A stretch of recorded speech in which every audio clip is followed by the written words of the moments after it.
जायदाद तकरीबन 8 लाख एकड़ जमीन पर मुहैयत है।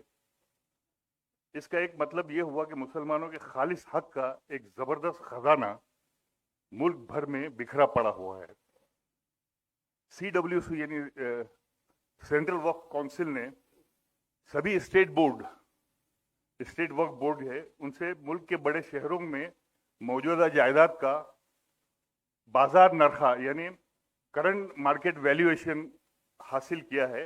वो इस तरह है: कोलकाता 62,000 करोड़, दिल्ली, ये 5 साल पुराने आंकड़े हैं जो अब बढ़कर और ज्यादा हो गए हैं।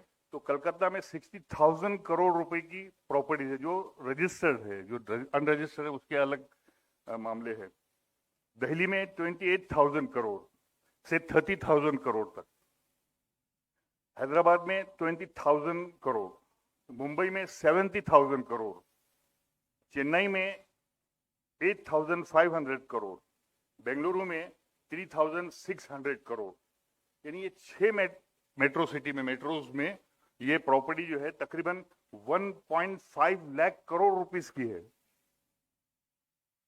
और पूरे मुल्क में 5.5 लाख करोड़ की।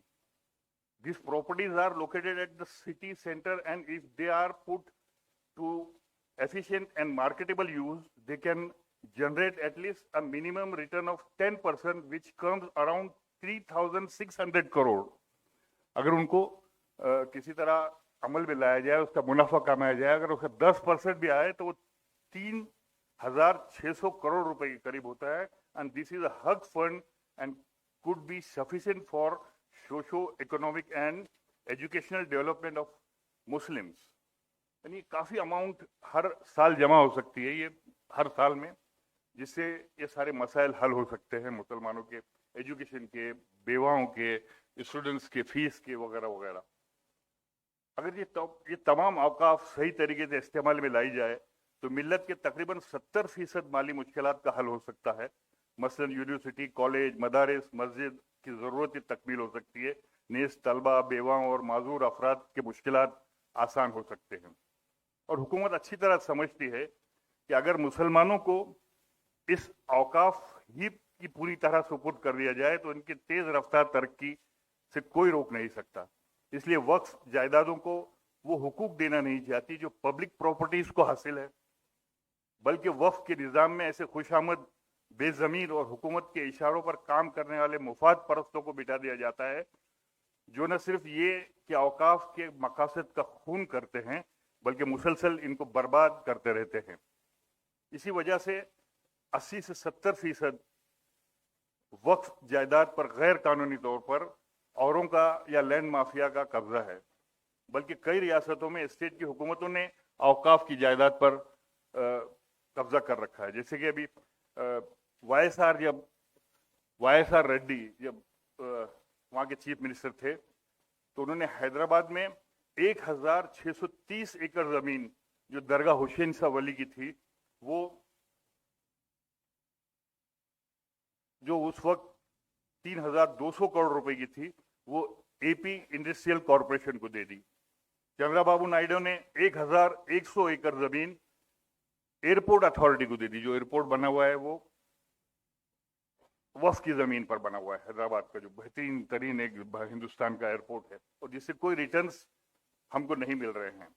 इस तरह मैं अपनी बात को मुख्तसर करते हुए आता हूँ कि इस किस्म की और जो प्रॉपर्टीज है जिसमें ये हुकूमत के अलावा खुद मुसलमानों ने उसको, ट्रस्टियों ने बिल्डर्स को बेचा है, वो एक बड़ी तादाद में, कहीं 10 एकड़, कहीं 15 एकड़, कहीं 5 एकड़, उस पर हमने भी कुछ जगहों पर केस लगाए हैं जो अब तक 10 साल से लड़ रहे हैं। नीचे से सुप्रीम कोर्ट तक जाता है, फिर सुप्रीम कोर्ट वापस से ट्रिब्यूनल को डायरेक्शन देता है, फिर ट्रिब्यूनल को फिर चैलेंज किया जाता है, और ये मुस्लिम वकला ही कर रहे हैं, क्योंकि बिल्डर्स के पास जो है बहुत बड़ी अमाउंट आ जाती है, 200, 500 करोड़ रुपए एक प्रॉपर्टी से हासिल होते हैं।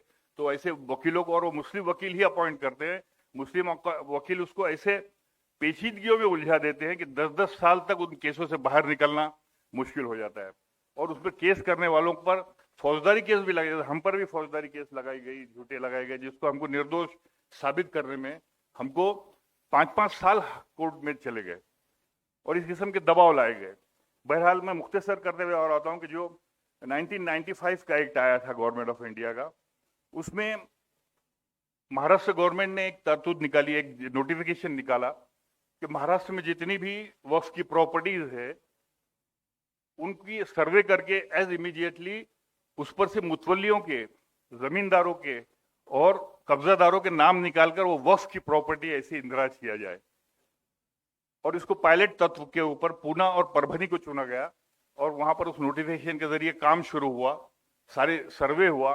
लेकिन अब तक रेवेन्यू डिपार्टमेंट इस काम को करने में आज टालम टाल कर रहा है कि वो सिर्फ उन 7/12 के उतारे या प्रॉपर्टी कार्ड को कोरे कर दे और उस पर सिर्फ प्रॉपर्टी वक्फ बिलोंग्स टू वक्फ ये डाल दे। ये भी नहीं हो रहा है। लेकिन 2014 में एक बिल आया था जो बहुत अच्छा था कि वक्फ प्रॉपर्टी एविक्शन अनऑथोराइज्ड ऑक्यूपेशन, ये 2014 में ये बिल के अंदर जो सच्चर कमीशन का रिकमेंड किया था कि public premises act 1971 eviction of unauthorized occupation should be applied to work property। Work property पे भी ये इंडियन सिविल प्रोसीजर कोड को अप्लाई किया जाए ताकि जिस तरह हमारी प्रॉपर्टियां है पब्लिक की, उसी प्रॉपर्टी के जिस तरह के हुकूक है जो कानून लागू होते हैं वो भी वक्त पर लागू किए जाए। और उन्होंने उसके अंदर और एक अच्छा काम किया था कि जितने भी स्टेट बोर्ड है उनको मैजिस्ट्रियल कॉजी जुडिशियल पावर्स देने का ऐलान कर दिया गया था। उसके सीओ को मैजिस्ट्रेट के पावर दिए गए थे कि अगर उसने सीओ ने अगर किसी वक्फ प्रॉपर्टी को वक्फ डिक्लेयर कर दिया तो उसके बाद किसी कोर्ट में इसको चैलेंज करने का किसी को इख्तियार नहीं होगा। लेकिन ये भी एक अलमिया है इस मुल्क का कि जब ये सर्कुलेट किया गया ये नोटिफिकेशन अमल में लाने के लिए, तो इसको ब्यूरोक्रेसी ने ही अपोज किया। माइनॉरिटी अफेयर के ब्यूरोक्रेसी ने अफेयर किया कि आप इस किस्म का कानून कैसे ला सकते हैं, आप मैजिस्ट्रेट पावर सीओ को कैसे दे सकते हैं, आप इस किस्म के इख्तियारात सीओ को नहीं दे सकते जो सुप्रीम कोर्ट से भी ज्यादा हाई पावर हो। और दूसरा 1971 का एक्ट जो है वो सिविल प्रोसीजर कोड है, उसको वक्फ के जरिए मिला नहीं सकते। इस तरह ये बिल अब 2014 से फिर से ठंडे बस्ते में पड़ा हुआ है। तो मैं अपनी बात को निहायत मुख्तसर करते हुए आपसे इजाजत चाहूंगा कि मैं अपने तौर पर सिर्फ 2 बातें आपके सामने रखना चाहता हूं जो मेरे तजुर्बे में आई है कि लोग ऑब्जेक्शन लेने को तैयार है जो प्रॉपर्टीज उनके मोहल्लों में, उनके शहरों में, उनके गाँव में हो रही है, लेकिन उसके लिए वकील देने पड़ते हैं क्योंकि ये सिर्फ एक एप्लीकेशन देने से नहीं होता है, उसकी पेचीदगियां पैदा कर देता है सामने वाला वकील लेकर। तो उसके लिए कोई वकील फ्री में लड़ने के लिए तैयार नहीं होता है, जबकि सामने वो 2-2 और 5-5 लाख रुपए लेकर सीनियर वकील खड़े होते हैं और मुसलमान होते हैं।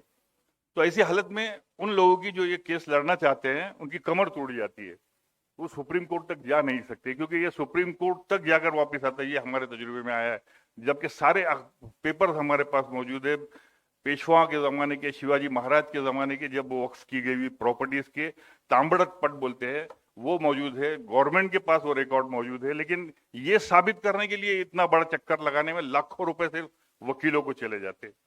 तो वकील मुहैया करने वाली एक तंजीम खड़ी हो जाए कम से कम। हाँ, उसमें मशवरे देने वाले बहुत खड़े होते हैं कि आप इस तरह कहिए, आप इस तरह, लेकिन उसमें मशवरों से नहीं होता है वो मामला जब तक वकील नहीं हो और उस पेचीदगियों के साथ वो आखिर तक लड़े नहीं। ये एक बहुत बड़ा मसला हमारे सामने आया है और ये सभी के सामने आता है जिसके हमने जो कुछ भी मालूमात ली। इसलिए ऐसी तंजीमों को मैं ये करूँगा कि एक जैसा खान साहब ने एक कॉन्फ्रेंस बुलाई, कभी वो ऐसी कमेटी बनाने की कोशिश करे जो वकीलों को ये कर सके। जैसे आप एक हमारे मलबारी आए थे, उन्होंने बताया कि डॉक्टर्स फ्री तौर पर अपने आप को पेश कर रहे हैं लोगों का इलाज करने के लिए। उसी तरह वकील जब तक ये पेश नहीं करेंगे कि हम लोग इस केसेस में हम अपने खिदमत आपको देंगे, तो आप यकीन जानिए हजारों केसेस कोर्टों में चले जाएंगे और हमारी उसके ऊपर एक दबाव आएगा उन बिल्डरों के ऊपर, उन नाजायज कब्जादारों के ऊपर कि इनके ऊपर इनके साथ लड़ने के लिए एक कानूनी टीम खड़ी हो गई है। लिहाजा आखिर में ये कि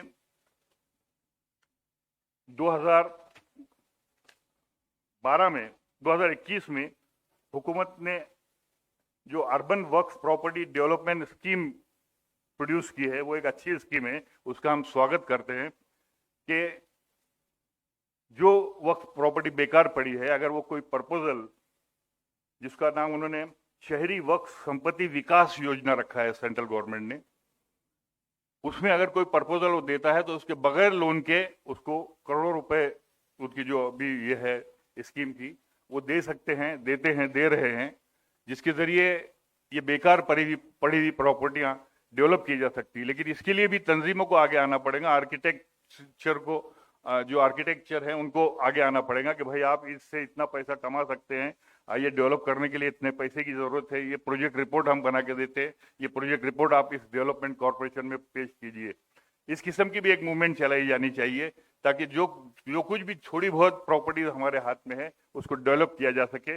ये गाइडलाइंस जो है 2021 अप्रैल से हुकूमत हिंद ने जारी कर दी है, और वो सब हमारे पास भी है, नेट पर भी आप उसको सर्वे करके डाउनलोड कर सकते हैं। 30 पेज की, वो 15-20 पेज की तकरीबन गाइडलाइंस है, जो बहुत अच्छी है। उसका स्वागत करते हुए उसका फायदा उठाना चाहिए।